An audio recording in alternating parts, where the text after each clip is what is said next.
নিয়ে আবার আসিস আবনু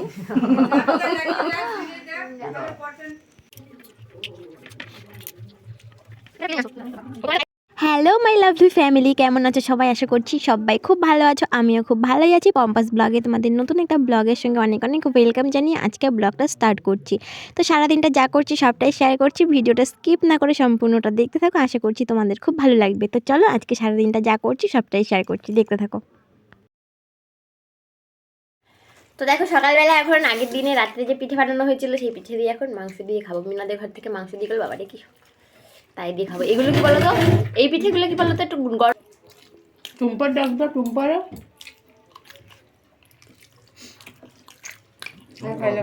তো দেখো বাবা মা ভাই সবাই চলে গেল বাজারে, আর সকালে একটু পিঠে খেয়ে নিয়েছি। আর সত্যি কথা বলতে এত বেশি ঠান্ডা এখন আজকে, মানে রোদ তো উঠছেই না দুদিন ধরে, আজকেও রোদ উঠবে কিনা জানি না, সূর্যের দেখা নেই। আর মোটামুটি ঘরের দরজা জানলা কিচ্ছু খোলা যাচ্ছে না, দেখো সব বন্ধ। আর আমি তো মোটামুটি সোয়েটার পরেই আছি, রাত্রেবেলা না সোয়েটার পরে আজকে ঘুমিয়ে পড়েছিলাম সোয়েটার পরে, তারপরে লেপ গায়ে দিয়ে, মানে এত ঠান্ডা। আর মোজা তো পা দিয়ে খুলতেই পারছি না, মানে এরকম ঠান্ডা পড়েছে।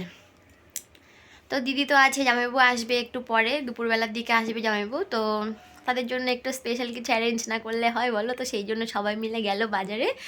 তো আমার বর তো এখানে নেই, কিছু করার নেই, কাজের সূত্রে সে অন্য জায়গায় আছে। তো যাই হোক, খারাপ লাগলেও কিচ্ছু করার নেই। তো এই যে পিঠে এত কিছু খাওয়া দাওয়ার আয়োজন, কিছুই ওকে কিছুই দিতে পারছি না, বা ও কিছুই পাচ্ছে না। তো সেই জন্য খারাপ তো অবশ্যই লাগছে, কিন্তু কি করবো বলো, যারা আছে তাদের তো একটু কিছু করতে হবে তাদের জন্য।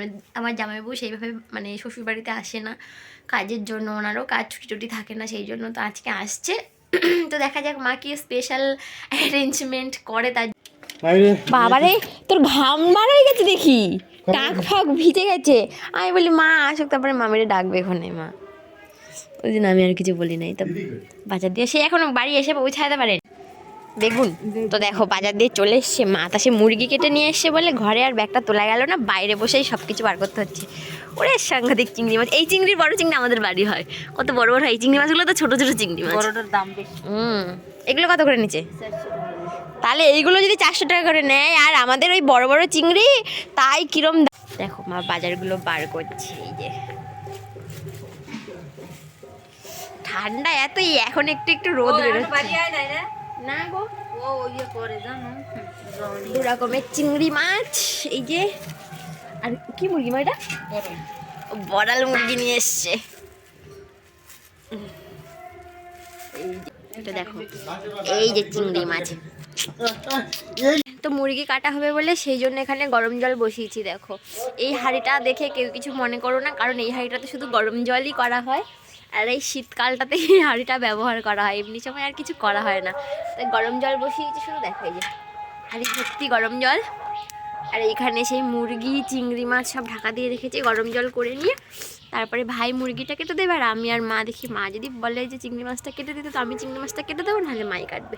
আর এখানে যে গরম জল, উনুনটা একটু আগে নেতা দিয়ে দিয়েছিলাম, আগের দিন রাত্রিবেলা পিঠে করেছিল, তো সকালবেলা নেতা দিয়ে দিলাম।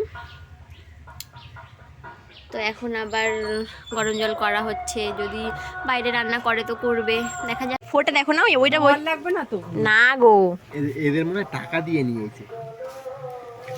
তো দেখো ভাই মুরগি কাটতে বসে পড়েছে, জল পুরো ফুটছিল। ও পুরো দিয়ে দাও মা, আমিও স্নান করতে দিই। দেখো কি করলে, জল ফল ফেলাই, চুপ করো না। দেখো মুরগি,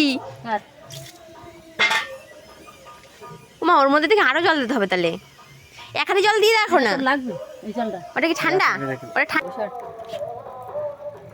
কালো একটা মুরগি, হ্যাঁ চাল উঠে যাচ্ছে, সিদ্ধ হয়ে গেছে বেশি না।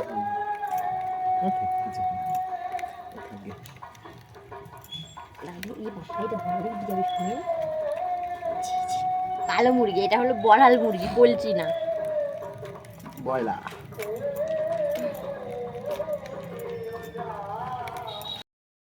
তো দেখো বন্ধুরা, আমি আবার মুরগি কাটতে বসে পড়েছি। আমি কাটিনি অবশ্য, কি বলতো বাজার থেকে মুরগির গলাটা কেটে নিয়ে এসেছিলো। আমি আর ভাই দুজনে বাড়িতে বসে মুরগিটা কেটে ধুয়ে পরিষ্কার করে নিচ্ছি। তো মেনলি ভাই কাজটা করছে, আমি একটুকে হেল্প করে দিচ্ছিলাম। ওই কি বলতো মুরগির গায়ে বড় বড় লোম তো উঠছিলই, কিন্তু ছোট ছোট লোম ছিল, সেইগুলো ভাই তুলতে পারছিল না। আর আমার হাতে একটু নখ আছে, তো সেই নখগুলো দিয়ে আমি বেশ ভালোভাবে তুলছিলাম। আর আমি এইভাবে রাগ দেখিয়ে তাকাচ্ছি কার দিকে বলো তো? হ্যাঁ, ঠিকই ধরেছো, বাবার দিকে। কারণ বাবা ভিডিওটা করে দিচ্ছিল। আর বাবা তো সেইভাবে ফোন ধরতে ধরতে পারে না, ভিডিও তো সেইভাবে কোনো দিনও কী বলো তো, ফোনই তো ইউজ করেনি আগে কোনো দিনও না। তো দেখো এখন ইউজ করে, তো যাই হোক, তো সেইভাবে ভিডিও এগুলো কী করলে কীভাবে ধরলে ভালো হবে সেগুলো তো বোঝে না, তাই রাগ দেখাচ্ছিলাম। তো দেখো দিদি এখানে চিংড়ি মাছগুলো কেটে তোমার চুল দিচ্ছে।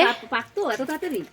অল্প বয়সে বেশি কলপ করছে না, এই যে দেখো চিংড়ি মাছগুলো কাটছে। আর আমরা ভাই আর এই আমি আর ভাই দুজনে মুরগিটা একটু পরিষ্কার করে দিলাম, এই যে পরিষ্কার হয়ে গেছে।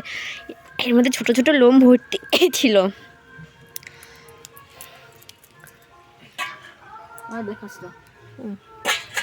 বেশি ঢং। তো ওদিকে মোটামুটি মাকে সমস্ত সব রেডি করে দিয়ে এসেছি। মা যেহেতু রান্নাটা করবে, আর আমার মা কিন্তু দারুণ টেস্টি টেস্টি রান্না করতে পারে। তোমরা তো ব্লগগুলোতে দেখো যে আমার শ্বশুর বাড়ির দিকটাতে কী বলো তো, ওর ঘরোয়া খাবারই বেশি খাওয়া হয়। আর সেইভাবে ওখানে এরকম বিভিন্ন রকমের ভ্যারাইটিস খাবার দাবার মানে সত্যি সত্যি বলতে হয় না।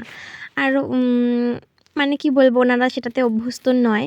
তো দেখো আমাদের এই বাড়িতে আসলে আমি মানে খারাপ কিছু বলছি না, তবে ওনারা কি বলো তো, এমনি সিম্পল খেতেই ভালোবাসে। আর আমাদের এই বাড়িতে আসলে যেমন আমার মা অনেক রকমের রান্না করতে পারে, সত্যি কথা বলতে মানে তুমি যা বলবে তাই রান্না করে দেবে।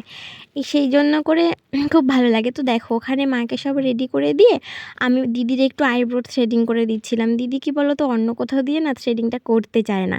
আর তো দেখো চান করে চলে এসেছি, মা এদিকে রান্না বসিয়েছে। কি লিঙ্কা নিয়ে আইছে, জামাইবু এসছে, দেখো লিঙ্কা নিয়ে এসছে। জামাইবুকে দেখাচ্ছে, জামাইবু ওই যে পা ধুচ্ছে ওখানটায়, ওই যে উকি মারছে। আসো ঘরে। আর মা এদিকে দেখো লাউ চিংড়ি রান্না বসিয়ে দিয়েছে।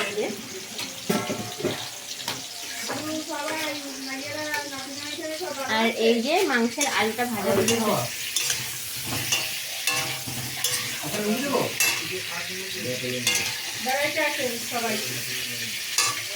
মাংস রান্না হবে, লাউ চিংড়ি হচ্ছে আর হবে কি জানো, ও চিংড়ি মাছের মালাইকারিটা হবে, যে চিংড়ি মাছটা নিয়ে এসছে।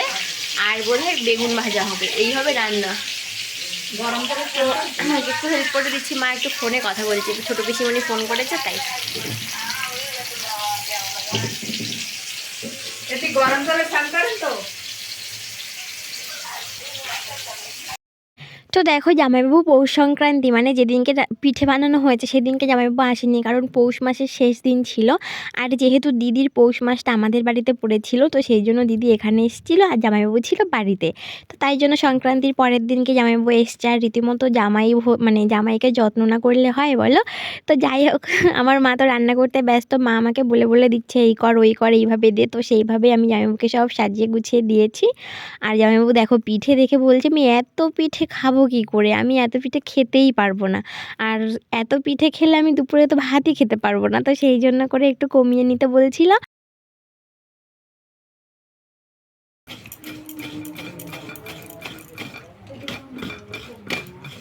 লটারিতে দেখো মা এখানে মাংস কষাচ্ছে, এই যে চিকেন কষানো ছিল, আর এখানে একটু চাটনি বানানো হচ্ছে, এই যে টমেটোর চাটনি কাজু বাদাম দিয়ে।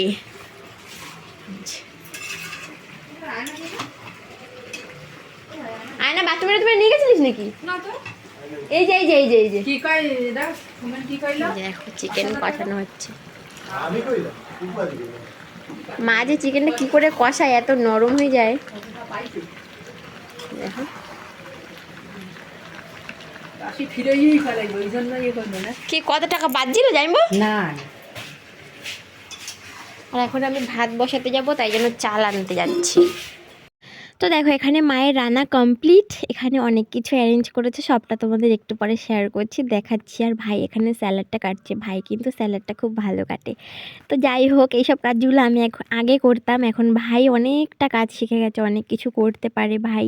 তো যাই হোক, সময় সবাইকে সব কিছু শিখিয়ে দেয়। তো দেখো এখানে ভাত রেডি করা হয়ে গেছে, আর এখানে পাঁপড় ভেজেছিল তাই একটু খেলাম। আর সত্যি কথা বলতে মা না মানে কি বলবে, এত ভালো রান্না করে না, কি মানে না খেলে বুঝতে পারবে না।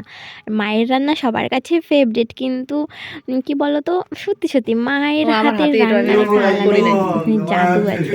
তো যার হ্যাঁ, যার দাঁত বার মায়ের করে রান্না রয়েছে। তার সবার কাছে সবার মায়ের রান্না প্রিয়, তাই না? তো দেখো আমরা সবাই একসঙ্গে খেতে বসবো বলে আমরা জামাতে মানে বিদায় করা নিচেই হয়েছে। বসছিলাম, টেবিলে না, ঠিক সবাই মিলে বসা যাচ্ছিল না।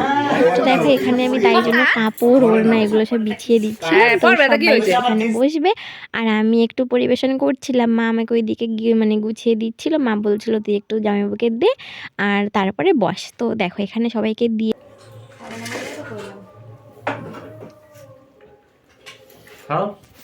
তো দেখো আমরা খাওয়া দাওয়া করতে বসে পড়েছি, আমরা নিচেই বসেছি, সবাই মিলে বসে বলে টেবিলে হচ্ছিল না, এই জন্য নিচে বসেছি। এত গ্লাস লাগে একটু মারতে সবাই তো গ্লাসে জল খাবে। এখানে সরে আয় এদিকে। তো দিদি, জামাইবাবু, ভাই, বাবা সবাই মোটামুটি বসে পড়েছে আর মা আর আমি একটু লেট করছিলাম কারণ ওদেরকে একটু পরিবেশন করে দিচ্ছিলাম। তো মা আমাকে বলছিল বসে পড়তে, যে তুই বস আমি দিচ্ছি। তাই আমি বললাম না আমি বসবো একটু পরে।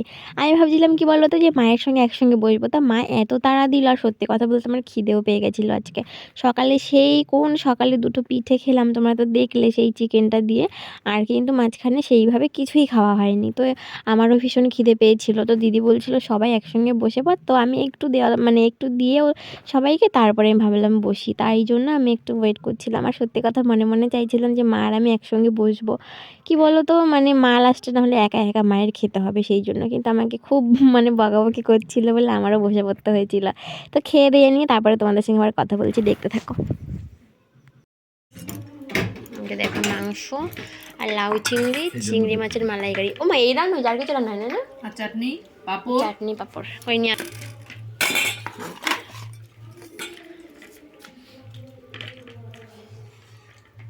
দেখে আলো আসে না।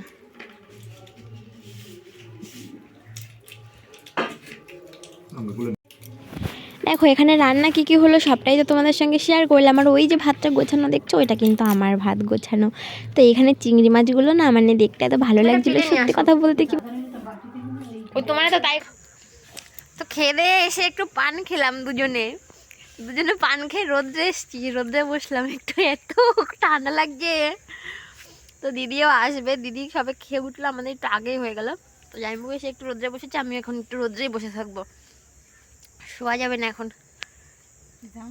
3টে মতো বেজে গেছে। না না একটা কাকিমা আছে, এই যে সব রোদ লাগাচ্ছি গায়ে, এত ঠান্ডা।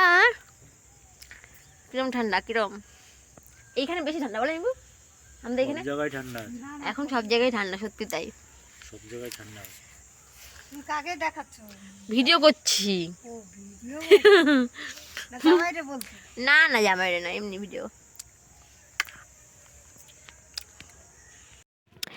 তো দেখো দুপুরবেলা খাওয়া দাওয়া করলাম, একটু রেস্টও করলাম। জামাইবাবু এসে একটু ঘুমিয়েও পড়েছিল, মানে রোদে বসেছিল তো ওখান থেকে এসে একটু ঘুমিয়েও নিয়েছিল। তো এখন সন্ধে হয়ে গেছে, তো দিদির আবার বাড়ি ফিরবে। তো দেখো মা সব মানে সব পলিথিনে করে করে সব গুছিয়ে গুছিয়ে দিয়েছে, পিঠে, তারপরে একটু চিকেন দিয়ে দিয়েছে, তারপরে সেই পিঠে ছিল সেগুলো দিয়ে দিয়েছে। কি বলো তো, দিদি আর জামাইবাবু দুজনে থাকে, তো তো মা যতটা যা পারে দিয়ে দেওয়ার চেষ্টা করে। তো দেখো এখানে সমস্ত সব গুছিয়ে দিয়েছে। ওরা এখন ট্রেন ধরবে, মোটামুটি 6:30 ট্রেন ধরবে। ওদের বাড়ি খুব একটা দূরে না, ঘন্টা 2 মতো লাগবে যেতে। তো বেরোচ্ছে এখন।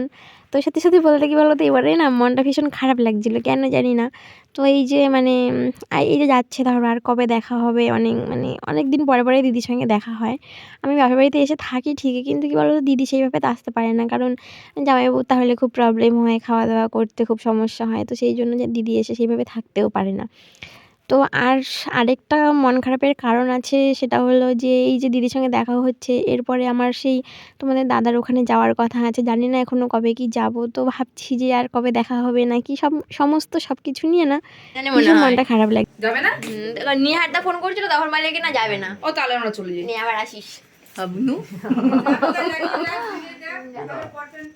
কীর্তন এপ্রিলের 9-10 তারিখে নাম কীর্তন। ওই সেই ফাল্গুন ফাল্গুন মাসের লাস্টের দিকে থেকে হবে ওপা হ্যাঁ ও তো অত দূর হতেও পারে না, আবার দেরি হতে পারে, ঠিক নেই। চলে যাচ্ছে। এমন হুম বাবা কিছু রাখাম দিয়েছিলেন টুক করে চলে যাবেন। সাইকেল নিয়ে এসো তো যা যাবি কিন্তু হুম